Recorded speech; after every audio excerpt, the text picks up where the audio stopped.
Welcome back to my horror stories channel. Part 1 के आखिर में जब मैंने डायरी में लिखा देखा कि पार्ट 2 में वापस आओ वरना साद अगला होगा, तो मेरे जिस्म में सनसनी दौड़ गई। मैंने फौरन साद को कॉल की, मगर मोबाइल के दूसरी तरफ बच्चों की हंसी के अलावा कुछ नहीं था। फिर अचानक लाइन कट गई और मेरे फ़ोन पर एक वॉइस नोट आई। मैंने जैसे ही प्ले किया तो एक बच्चे की धीमी आवाज़ थी, सर, आपने वादा किया था। मैं कांप गया और बाहर भागा। साद के घर पहुंचा तो इसका दरवाज़ा आधा खिला था और अंदर अंधेरा था। मैंने आवाज़ दी, साद, मगर जवाब नहीं आया। अंदर कदम रखा तो फर्श पर गीली मिट्टी के निशान थे, जैसे कोई नंगे पांव चल कर गया हो, और दीवार पर चाक से लिखा था, स्कूल। मैंने फौरन समझ लिया कि साद को वही ले गए हैं। मैंने दिल पर पत्थर रखा और दोबारा उसी खामोश स्कूल की तरफ निकल पड़ा।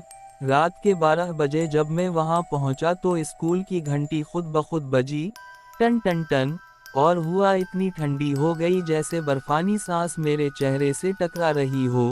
गेट इस बार भी खिला था। मैं अंदर दाखिल हुआ तो कॉरिडोर में छोटे छोटे कदमों की आवाज़ें सुनाई दे रही थीं, जैसे बच्चे भाग रहे हूँ। मैंने मोबाइल फ्लैश ऑन की तो दूर एक साया दिखाई दिया, वही बच्चा जिसके हाथ में गुड़िया थी। उसने मेरी तरफ देखकर कहा, आप वापस आ गए सर, अब आप सच सुनेंगे। मैंने हिम्मत करके पूछा, साद कहाँ है? वो बच्चा हंसा और बोला, वो कमरा नंबर 7 में है, लेकिन वहाँ जाने से पहले आपको प्रिंसिपल ऑफिस जाना होगा। मैंने कहा, क्यों? तो उसने सरगोशी की, क्योंकि कातिल का नाम वहाँ छुपा है। फिर वो साया अंधेरे में गायब हो गया और मैं अकेला रह गया। मैं आहिस्ता आहिस्ता चलता हुआ प्रिंसिपल ऑफिस की तरफ बढ़ा। रास्ते में हर क्लास के दरवाजे खुद ब खुद हिल रहे थे, जैसे अंदर कोई बंद हो। एक क्लास से बच्चों के पढ़ने की आवाज़ आ रही थी, ए बी सी, मगर स्कूल तो बंद था। मैंने जैसे ही प्रिंसिपल ऑफिस का दरवाज़ा खोला तो अंदर एक पुरानी मेज़ थी, एक कुर्सी और दीवार पर एक जली हुई तस्वीर लगी थी। मेज़ पर एक रजिस्टर रखा था जिस पर धूल थी।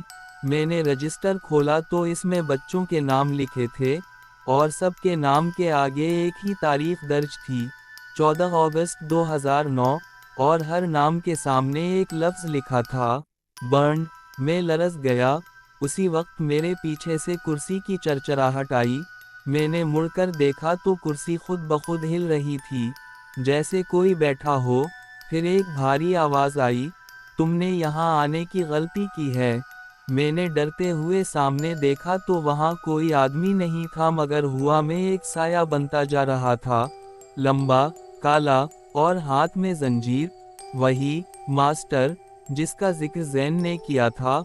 उसने कहा, तुम हमारे राज को बाहर नहीं ले जा सकते। मैंने फौरन रजिस्टर बंद किया और भागने लगा, मगर दरवाज़ा बंद हो गया। फिर मेज़ के नीचे से एक जलता हुआ हाथ निकला और मेरे पाँव पकड़ लिए। मैं चीखा और खुद को छड़ा। उसी लम्हे रजिस्टर के अंदर से एक कागज़ बाहर गिरा। मैंने जल्दी से उठाया तो इस पर लिखा था, हेडमास्टर रशीद, और नीचे लिखा था, He locked the children and set the school on fire। मैं कांप गया। मैंने सोचा अब मैं जान गया हूँ सच।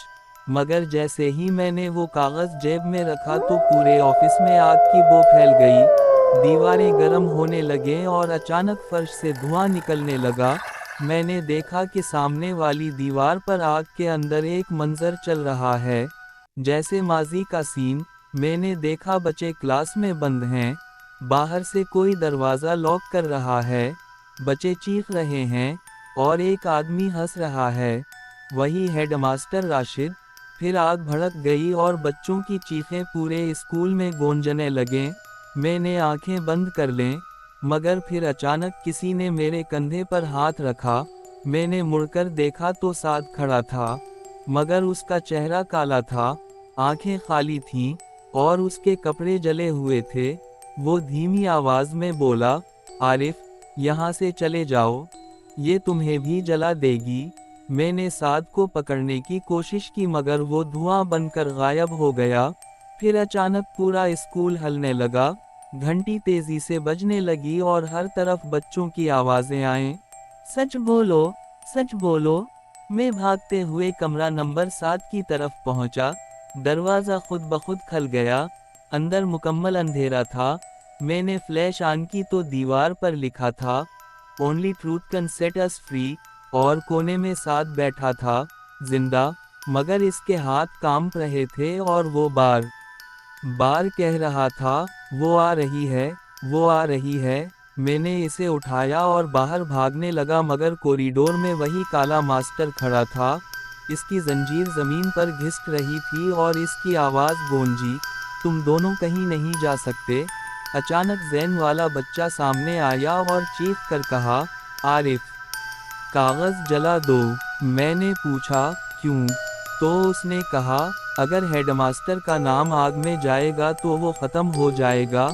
मैंने फ़ौरन जेब से वो कागज़ निकाला और लाइटर जलाने की कोशिश की मगर हाथ कांप रहे थे। मास्टर करीब आ रहा था। साथ चीखा, जलाओ। मैंने पूरी हिम्मत करके कागज़ को आग लगाई तो अचानक पूरे स्कूल में तेज़ चीख गूंजी, दीवारों से धुआं निकलने लगा, मास्टर की जंजीर टूटने लगी और उसका साया पिघलने लगा।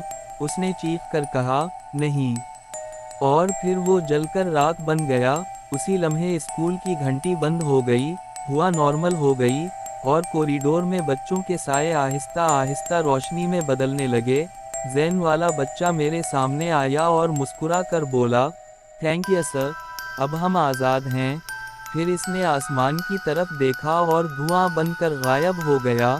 मैं और साथ भागते हुए गेट से बाहर निकले और जैसे ही हम बाहर आए स्कूल का गेट खुद ब खुद बंद हो गया। हम दोनों ज़मीन पर बैठकर सांस लेने लगे। साद रोते हुए बोला, मैंने सब देखा, वो बच्चों को जला रहे थे। मैंने कहा, हम पुलिस को बताएंगे, मगर साद ने मेरा हाथ पकड़कर कहा, नहीं आरिफ, कोई यकीन नहीं करेगा। मैंने जेब से वो डायरी निकाली जो अगर आपको ये कहानी पसंद आई हो तो वीडियो को लाइक करें, चैनल को सब्सक्राइब करें और बेल आइकॉन लाजमी दबाएं ताकि अगली खौफनाक कहानी सबसे पहले आप तक पहुंचे।